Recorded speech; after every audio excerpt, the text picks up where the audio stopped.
Hey friends, if you are looking for some ideas for some summer reads, or if you are looking at school next year and trying to come up with a few ideas for some new picture books or possibly some read alouds, stick around for today's video because I have a book outlet haul that I cannot wait to share with you.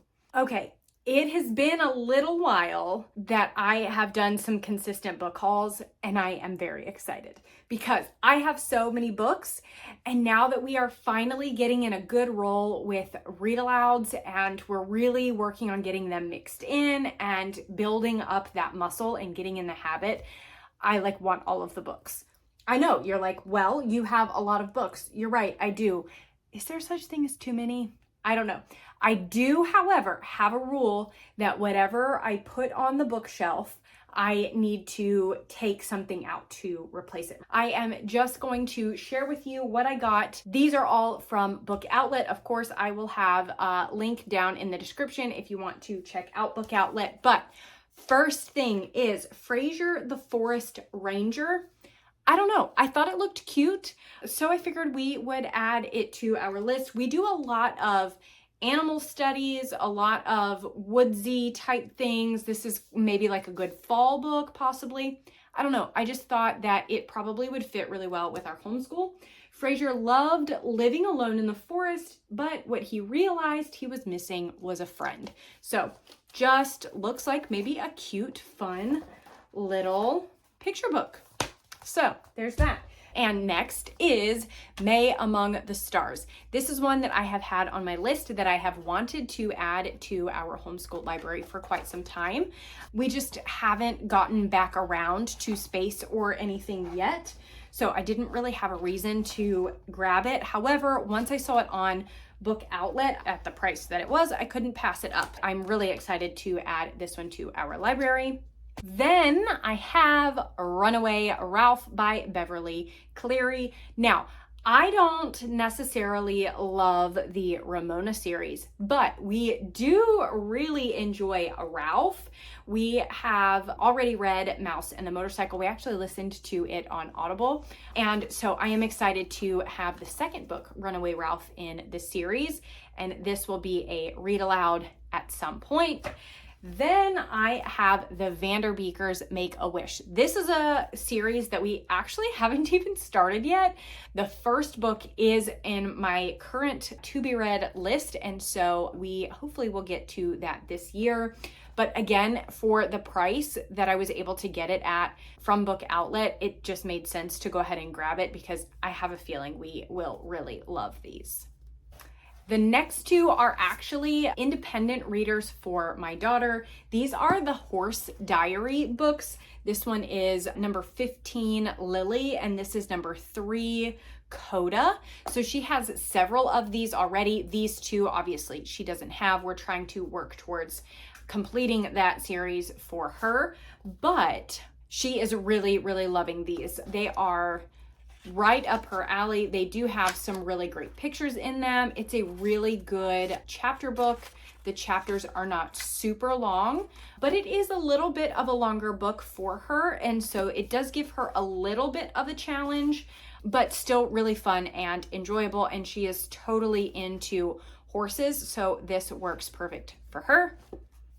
Another one for a series for her is this Wind Riders series. This is Shipwreck in Seal Bay. This is book number 3, and that means we now have books 1 through 4. I was able to get 4 before I was able to get 3. She has already read 1 and 2 and really loves this series, so adding 3 and 4 in is fun. But this is just a story of 2 friends who go through all of these fun adventures on a sailboat that is called the Wind Rider, and they are generally saving some kind of animal, doing some kind of sea type ocean rescue, and these she just finds to be really, really fun.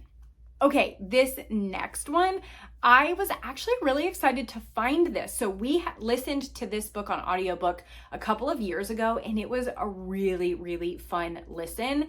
I didn't really have any intention on getting the book or anything, just because we listened to it, we enjoyed it, and we moved on. But once I saw that it came in a graphic novel, and again, for the price on Book Outlet, I couldn't pass it up, and that is Escape from Mr. Lemoncello's Library. This will actually be my daughter's very first graphic novel, and so I am very, very excited for her to get it and just kind of read through it. I feel like it's going to be such a fun thing for her. And since I am already familiar with the story, I know that it's something that she is going to enjoy. Okay, a few more here. Next up is When the Stars Are Scattered. This book I heard so many great and wonderful things about when we were doing the Africa unit from Gather Round, and this was a few years ago. And I heard so many great things about this book. It was highly recommended then. However, my daughter was significantly younger than she is now, and so I didn't feel as though this book would be appropriate for her at like that 4 to 5 year age range. Now, I still need to review and make sure that it would be okay now. I think so, but I need to look a little bit further. If you are familiar with this book, y'all let me know. She's almost 9, so you guys can update me on that. But what I didn't know is this is actually a graphic novel as well. I don't know if I just got the graphic novel version or if it just is a graphic novel, because I was under the impression that this was like a chapter read aloud book. But I don't see where it says that like there's another option. Like I think this just is the book. So anyway, this is another graphic novel. I was pleasantly surprised by that. Pretty cool. And we would do this as a read aloud. So that would be kind of a cool, different way to do read alouds. These are always fun, these little I Am books. I like getting these as well. And so we're going to add this to our list. Albert Einstein, this will likely go with our careers and trades unit. This one is a book that I have seen a handful of times and that I have wanted to add to our read aloud list. And that is Winnie's Great War. I am very, very excited about reading this book. Now, you guys will have to let me know, should I read Winnie's Great War before reading Winnie the Pooh? Because I must admit, we have not yet read Winnie the Pooh. We know of Winnie the Pooh, we've watched the cartoons, all the things, but have not read the books. So do I read Winnie's Great War first, or do I read Winnie the Pooh first? You guys let me know down in the comments. Either way, both of them are on our list. And then the last thing I grabbed, this is 100% just for my daughter because she loves all of the animal things, and Wide-Eyed is one of our favorite publishers, and it is this encyclopedia of animals, and that is all that it is. She can go through here and learn all the things about all kinds of different animals. So we have invertebrate, fish, amphibians, reptiles, birds, mammals. We've got their sizes, where they're found, their diet, their scientific names, all kinds of cool stuff. And yeah, this is right up her alley. There's no telling what she will do with this, but I knew that I needed to get it. And these type of reference books are great for a multitude of things. And so it's always good to just have these on the shelf. But that is our haul from Book Outlet. A lot of really great things. I'm really excited to be adding some of these to our read aloud list, and just some things to go ahead and have on the shelf because you can get them at such a good price on Book Outlet. But that is it for today's video. As always, thank you guys so much for watching, and I will talk to you soon.